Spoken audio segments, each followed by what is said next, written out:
साहब ने कहा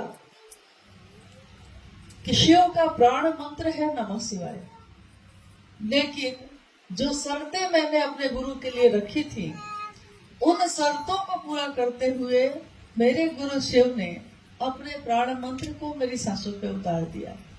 यानी नमः आया सांस पे और उतर गया सांस के साथ। आज तक किसी में ये साहस नहीं हुआ कि शिव का जो प्राण मंत्र है उसको कोई तोड़ दे। यानी ये मंत्रों के जप का विधान है कि 108 बार किए जाते हैं, लेकिन कोई भी माला से हम करेंगे तो 108 की पद्धति बनी हुई है शास्त्रानुसार। हमारा मानसिक स्तर, हमारी चेतना इतने अंधेरे में है कि हम थोड़ी भी रोशनी होगी तब ना और रोशनी लाएंगे। इतने गहन अंधेरे में है कि हमारा मन ये भी समझने को तैयार नहीं कि कैसे प्रणाम करें, नमन कैसे करें। 108 बार भी नहीं हो रहा, हाथों से माला छूट जाती है और आंखें बंद हो जाती हैं, नींद आने लगती है। तो साहब ने इसका भी रास्ता निकाला। यानी हम जितने नीचे स्तर पे रहे, हमारा मन जहां से समझ सकता था वहां तक उतर कर उन्होंने हमारे मन को समझाया और शिव की तरफ लेकर चले। तो उन्होंने कहा कि आप टुकड़े टुकड़े में भी कर सकते हैं। आज तक किसी ने, आप कहीं पढ़ लीजिए, किसी से पूछ लीजिए, किसी ने कभी आज तक ये नहीं कहा कि आप टुकड़े टुकड़े में कर सकते हैं। उन्होंने टुकड़े टुकड़े में किया।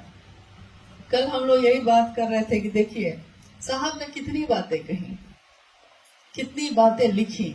हम में से बहुत सारे लोग उसको पढ़ते हैं, सुनाते हैं और सुनते हैं, लेकिन उन्होंने किस बात को किस भाव में लिखा, हम में से कितने लोग इस बात को समझ पाए।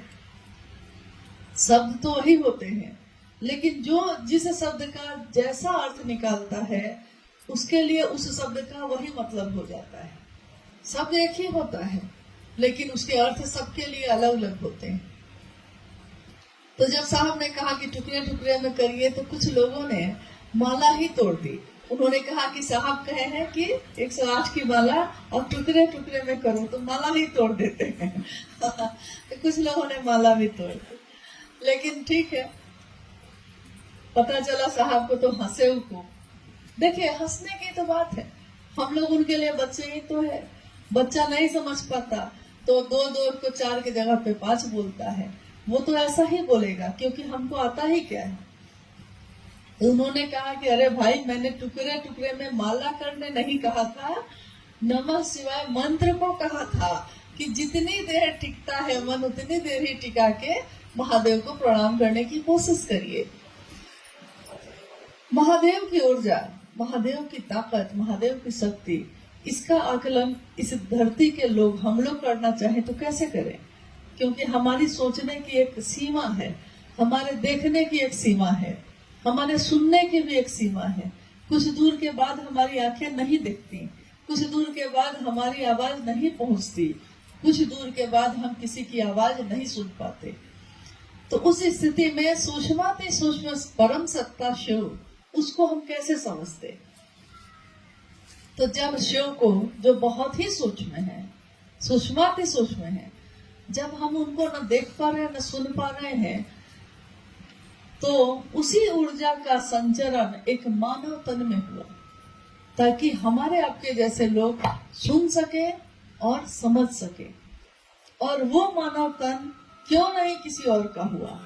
क्यों ऐसा हुआ कि अविश्वास में थे साहब, लेकिन शिव ने तो चुना उन्हीं को। उस ऊर्जा का संचरण हुआ तो उन्हीं के माध्यम से। तो ये हुआ और हम लोगों ने इस बात का एहसास करना शुरू किया।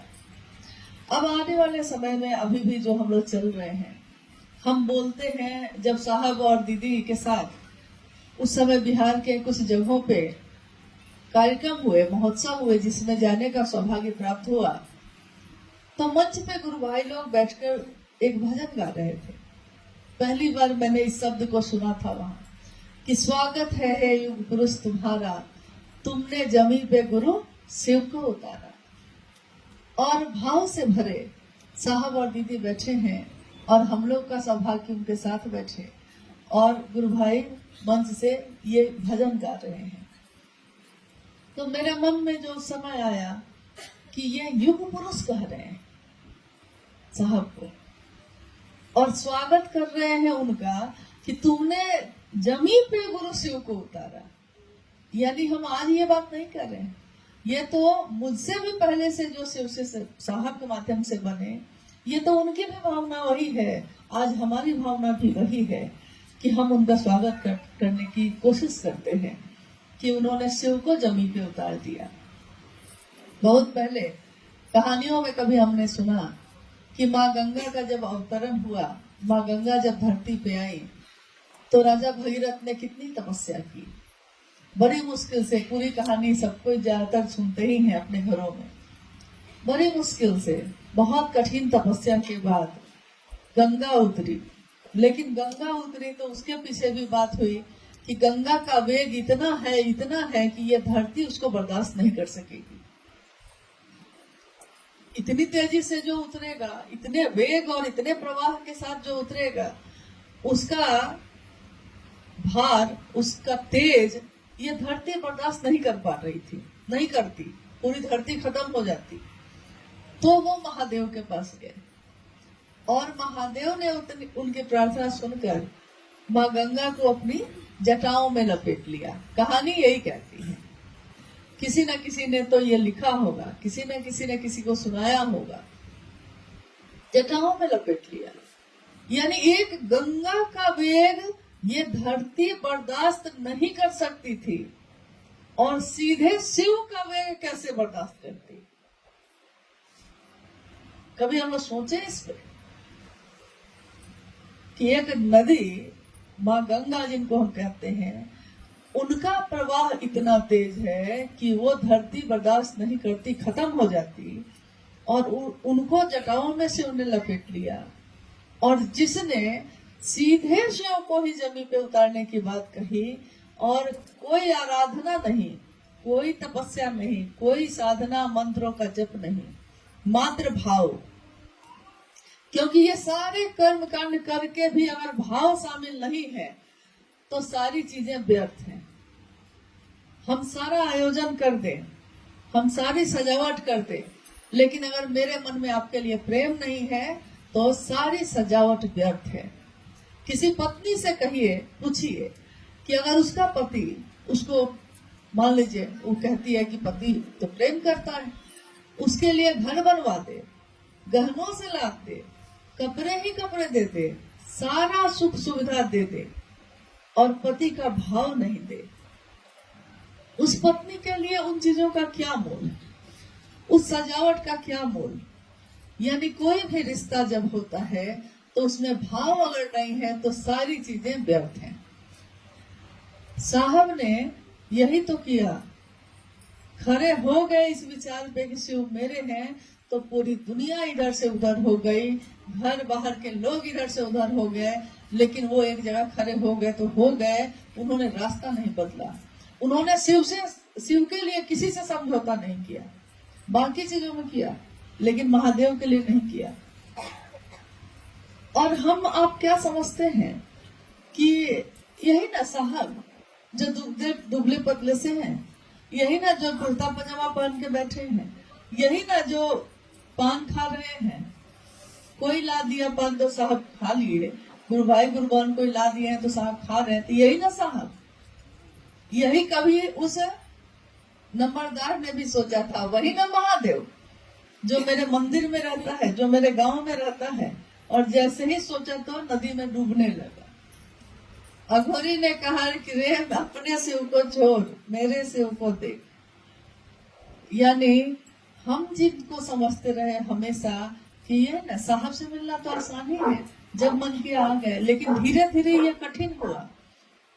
हमारे बीच कुछ गुरु भाई गुरुबान ऐसे हैं, इधर भी दिख रहे हैं, पुराने गुरु भाई लोग हैं। शुरू में जब हम सब साहब से मिलने आते रहे तो मिलना कितना सरल था, जब आए घर में बैठे बात किए, नहीं क्योंकि उस समय उसकी जरूरत थी।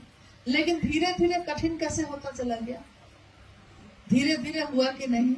पटना से साहब देवघर गए, देवघर में समय निर्धारित रहता था किस टाइम में साहब बाहर जो पंडाल बना हुआ था उसमें आएंगे, बैठेंगे, चर्चा होगी, बात होगी।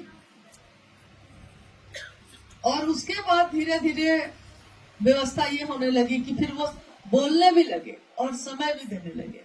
उन्होंने कहा कि मुझसे मिलना कठिन होता जाएगा, शायद महादेव से मिलना आपका आसान होगा, लेकिन हरिंद्रानंद से मिलना बहुत कठिन होगा। इतना आसान नहीं है, लेकिन उन्होंने अपने आप को आसान बनाया था इसलिए कि हम लोग महादेव की तरफ चल सकें, एक निष्ठ हो, समर्पित हो। और ऐसा हुआ कि आने वाले समय में जो उन्होंने कहा चरितार्थ भी हुआ। सबको लगा कि साहब तो पहले कितने आराम से मिलते थे, अब साहब समय देते हैं, समय देकर बुलाते हैं। 10 आदमी कहते हैं तो 10 ही आदमी से मिलते हैं, 2 आदमी ज्यादा हो जाए तो बिगड़ते हैं। लेकिन साहब की यह भावना कभी नहीं रही है कि वो बिगड़े नहीं किसी को। उन्होंने हमेशा ये कहा, जो हम लोगों ने सुना, जो उन्होंने कहा कि सालों से मैं सबसे महादेव की ही बात कह रहा हूँ। मैंने महादेव की बात छोड़कर दूसरी कोई बात किसी से नहीं की। मैंने कितने लोगों ने मेरा साथ छोड़ा, कितने लोग आए फिर चुप गए, कितने लोग साथ रहते हुए भी अपना मनमानी करते रहे, तब भी मैंने किसी को नहीं छोड़ा। आज भी मैं उन सभी को खोजता हूँ, मैंने किसी को नहीं छोड़ा। क्योंकि अगर मैं छोड़ दूंगा तो मेरे गुरु का संकल्प पूरा कैसे होगा। मैं क्या करूं, छोड़ दूं आपको, लेकिन मैं छोड़ूंगा नहीं। मैं तो आपको शिव से बना के ही रहूंगा। जिन्होंने ये कहा और अपने आप को इतना आसान बनाया, अपने आप को इतना नरम बनाया, इतना नीचे किया कि कोई गुरु भाई गुरु बहन उनसे मिल सका, घंटों उनकी बात सुन सका, इसके पीछे उनका उद्देश्य क्या था? एकमात्र यही कि हर व्यक्ति जितना भी मेरे नजदीक आ सके सुने, मेरे साहब के द्वारा महादेव की बात सुने और महादेव की दिशा में चले। भीड़ बढ़ती चली गई, लोग बढ़ते चले गए, प्रतिदिन घोषणा पे घोषणा होने लगी। पहले 100 लोग बनते थे, कहीं किसी जिला में अगर 100 लोग की घोषणा होती थी तो साहब माँ को कहते थे कि बढ़िया खाना बनाओ, आज महादेव को मिठाई चढ़ाओ। उस जिला में 100 से ऊपर लोगों की घोषणा हो गई। कभी इतना कठिन था और आज ये रास्ता इतना सरल है कि हम लोग खड़े होकर 2 मिनट किसी से बात करते हैं तो वो शिव को अपना गुरु बना लेता है। यानी जो कांटों से भरा रास्ता था, उस रास्ते को साहब ने फूलों से भर दिया। उनके पैरों में कांटे लगे, उनके पैरों में छाले पड़े, लेकिन उन्होंने हमारे आपके जैसे लोगों को उन कांटों को चुभने नहीं दिया। मां नीलामानंद जी ने कहा कि आपके लौकिक कांटों को अगर आप शिव के रास्ते पे चलते रहें तो आपके पथ पे बिछे कांटों को मैं चुन लूंगी, छाया बनकर हमेशा आपके साथ रहूंगी। तो साहब और दीदी का जीवन शिव और भगवती की अगर हम कल्पना करते हैं तो अगर वो शरीर में उतरे तो कैसे होंगे, उनकी ममता कैसी होगी, उनकी करुणा कैसी होगी, उनका कल्याणदाता स्वरूप कैसा होगा, ये उनके आचरण से, उनके जीवन से हम और आप समझते हैं। अब है कि शरीर की एक सीमा होती है। शरीर में कोई आया इस धरती पे तो काल उस पे लागू हुआ। जन्म की तिथि हुई तो शरीर के खत्म होने की तिथि भी निर्धारित हुई। तो स्वाभाविक है यहाँ भी ऐसा हुआ। लेकिन जब तक ऐसा हुआ तब तक साहब ने सभी जगहों पे असंख्य लाखों लोगों को, ऐसे लोगों को तैयार किया जो सही तरीके से महादेव के काम को संभालते रहेंगे। उन्होंने किसी एक व्यक्ति पे नहीं छोड़ा इसको, क्योंकि एक व्यक्ति से ये संभालने वाला काम ही नहीं है। महादेव का काम है, जगत स्तर पे होना है, कोई एक व्यक्ति इसको संभाल भी नहीं सकता। महादेव की दया है, साहब का आशीर्वाद है कि असंख्य गुरु भाई गुरु बहन आज जहाँ भी हैं बहुत अच्छे मन से, जो साहब ने चाहा, निस्वार्थ मन से, बिना किसी कामना के, महादेव आप हमको क्या दीजिएगा क्या नहीं दीजिएगा, इस पे तो मुझको लगता है बहुत लोग सोचते भी नहीं पहले। लेकिन हम लोग सोचते थे कि महादेव को गुरु बनाया है तो क्या मिला, लेकिन कुछ वर्ष क्या बीते, ठीक है, कुछ लोगों के लिए मोहब्बत तिजारत बनी, लेकिन कुछ लोगों के लिए, बहुतों के लिए ये मोहब्बत बनी, एक मजहब बना, एक धर्म ये बना। धर्म मतलब हिंदू मुस्लिम सिख ईसाई नहीं होता। धर्म मतलब वो जो एक इंसान धारित करता है, अपने जीवन में उसको उतारता है। तो शिव की शिष्यता आज हम सबों के लिए वही चीज है, हम अपने जीवन में धारित करते हैं, और जैसे जैसे हम ये करते हैं हम सब एक हो गए। बहुत पहले की एक बात है, मुझको लगता है 2006 या 7 की बात है। पटना में 4A/60 एक क्वार्टर था जिसमें साहब रहते थे। आप में से शायद कुछ गुरु भाई गुरुबहन उसमें आए होंगे जरूर। आप में से आए हैं? बेली रोड में जो था, तो शाम की चर्चा होती थी वहाँ। शाम की चर्चा में आसपास के जिले के भी कुछ लोग शामिल होते थे, गुरु भाई गुरुबहन। एक दिन एक गुरु भाई ने पूछा साहब से, संजोग से मैं भी बैठी थी वहां। उस गुरु भाई ने पूछा, पटना के गुरु भाई थे, उन्होंने साहब से पूछा कि साहब आखिर शरीर की तो एक सीमा होती है, और जब भी शरीर में कोई ऐसा व्यक्ति आया जिसने कोई मत दिया, कोई रास्ता दिखाया, कोई ईश्वर की तरफ जोड़ा, तो शुरू में सब एक होकर चले, लेकिन जब वो शरीर से नहीं रहे, शरीर से विलीन हो गए, सूक्ष्म हो गए, तो उनके बातों पे चलने वाले लोग 2 भाग या 3 भाग में हो गए। और ऐसे कितने उदाहरण हैं। बुद्ध आए तो बहुत सुंदर, लेकिन जब शरीर से नहीं रहे तो 2 भाग 3 भाग। महावीर आए, इसी तरह हुआ। ईसा मसीह आए, इसी तरह हुआ। मोहम्मद आए, इसी तरह हुआ। मतलब कि देखिए, आज मतलब देवी देवताओं की भी बात हम करते हैं तो उसमें भी है, एक ही देवी की पूजा हो रही है, लेकिन कोई एक दूसरे तरीके से कर रहा है, कोई दूसरे तरीके से। दक्षिण भारत में चले जाइए तो अयप्पा की पूजा होती है, एक पंथ के लोग जो है वो दूसरे तरीके से करते हैं, एक पंथ के लोग है एक ही सत्ता। यानी एक सीमा के बाद ऐसा होता है, ऐसे संभावना होती है। तो उस दिन की जिज्ञासा ये थी कि क्या शिव शिष्यता में भी ऐसा होगा?